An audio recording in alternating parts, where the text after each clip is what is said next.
Album ten, o ile pamiętam, był pierwszym w stylistyce ekstremalnego metalu, jaki usłyszałem w życiu. A to za sprawą wspominanego już kilkukrotnie sklepu Carnage pod halą Mirowską. Pamiętam, że gdy przestąpiłem pierwszy raz progi tego sklepu, nic już nie było takie samo. Rozejrzałem się wokoło, to było jak przekroczenie bram piekielnych. A albumem tym jest Beherit Drawing Down the Moon.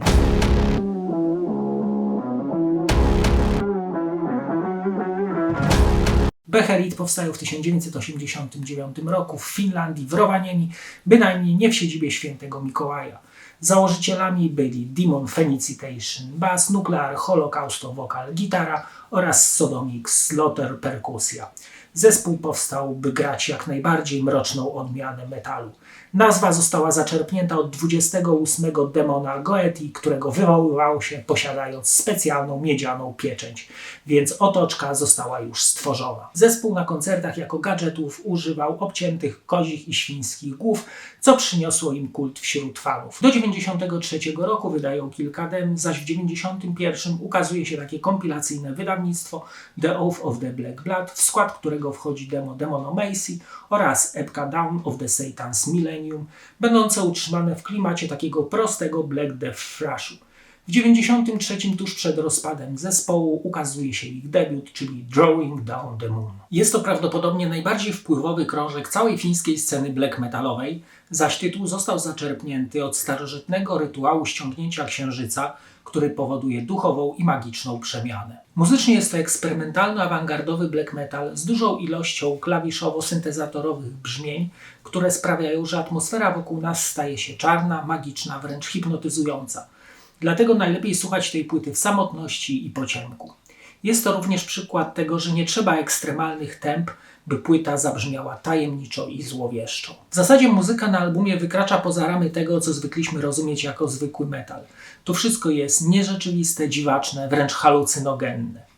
Riffy są powolne, miarowe i to właśnie one budują ten klimat posępnej apokalipsy. Upiorne wokale brzmią jak ochrypłe szeptosyki, zaś duża ilość pogłosów sprawia, że są wręcz odrealnione. Perkusja zaś nabija jednostajny, miarowy rytm, który sprawia, że mamy do czynienia z muzyką prawie że rytualną. A najciekawsze jest to, że ten album to arcydzieło muzyczne. Mimo że produkcja jest surowa, wręcz prymitywna, gitary i perkusja schowane gdzieś z tyłu, wokal wysunięty do przodu, całość sprawia wrażenie, jakby płyta była nagrana w jakiejś grocie, a każdy muzyk grał sobie amuzą. Mimo to posklejali wszystkie dźwięki w taki sposób, że brzmi to wspaniale. Utwory są krótkie i sprawiało wrażenie, jakby były jakimiś okultystycznymi litaniami do przedwiecznych demonów. A najfajniejsze jest to, że cała muzyka powstała na bazie najprymitywniejszych patentów lat 90. Ale właśnie ta prostota, ten prymitywizm są siłą napędową tego albumu. Ta muzyka nas wciąga krok po kroku w bagno i otacza nas z każdej strony, aby nas pochłonąć. To posłuchajmy teraz fragmentów tego jednego z najmroczniejszych albumów w historii metalu. Płyta rozpoczyna się klawiszowym intro, w którym melodeklamacja taka złowieszcza mówi, że człowiek jest czasami lepszym, ale częściej gorszym zwierzęciem od czworonogów. Po czym następuje kawałek Salomon z Gate.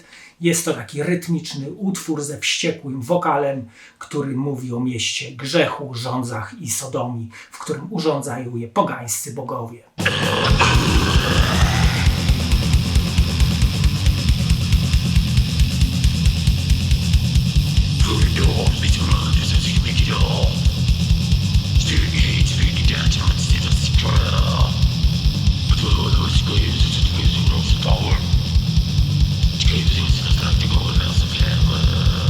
Nuclear Girl to taka syntezatorowa miniatura przywodząca na myśl przestrzeń oraz spadające gwiazdy. W tle bzyczące gitary tworzą ten spektakularny utwór.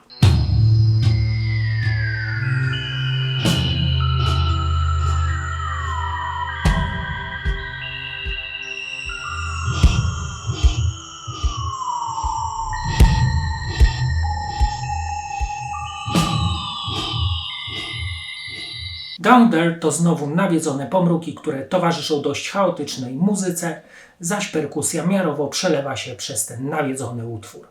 Autor zaś słyszy głosy z piekieł, gdzie upadłe dusze ożywają.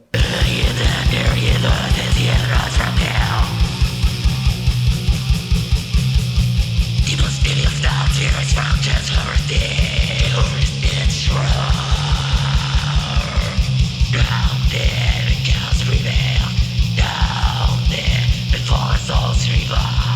Ostatni z prezentowanych dzisiaj utworów jest mega wkręcający Summerlands z odgłosami dżungli fletnią pana przygrywającą sobie nad syntezatorem. Recytujący prymitywną mową tekst mówi nam o tym, że nadszedł czas, by odejść i porzucić pustkę umysłu. To wszystko jest mega chore i mega czarne.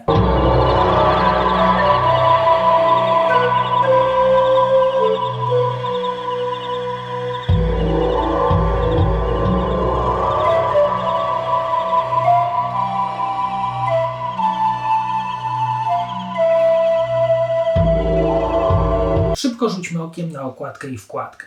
Na okładce widzimy powierzchnię Księżyca i jakiś obiekt kosmiczny lecący nad nim. Złote logo Beherit w lewym górnym rogu i tytuł na dole. Całość jest dość surowa i minimalistyczna, ale i złowieszcza, tak jak muza na płycie. Na 3 pierwszych rozkładówkach jest historia powstania zespołu i płyty, skan ulotki koncertowej z 1992 roku, wizerunek taśmy dat oraz foto Holokausto z koncertu. Na środkowej rozkładówce zdjęcie zespołu na dużym kamieniu, tu nie w mrocznej tonacji, a zdecydowanie jasnej.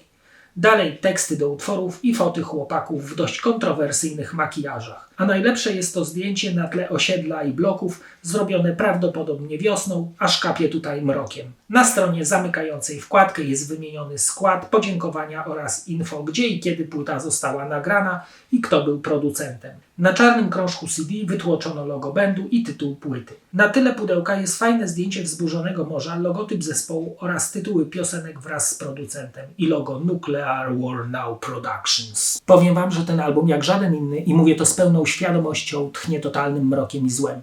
Nawiedzone wokale, pełne charkotów, melodeklamacji, przesterowane gitary w stylu sledge, wolne miarowe tempa powodują, że mamy do czynienia z mroczną doskonałością.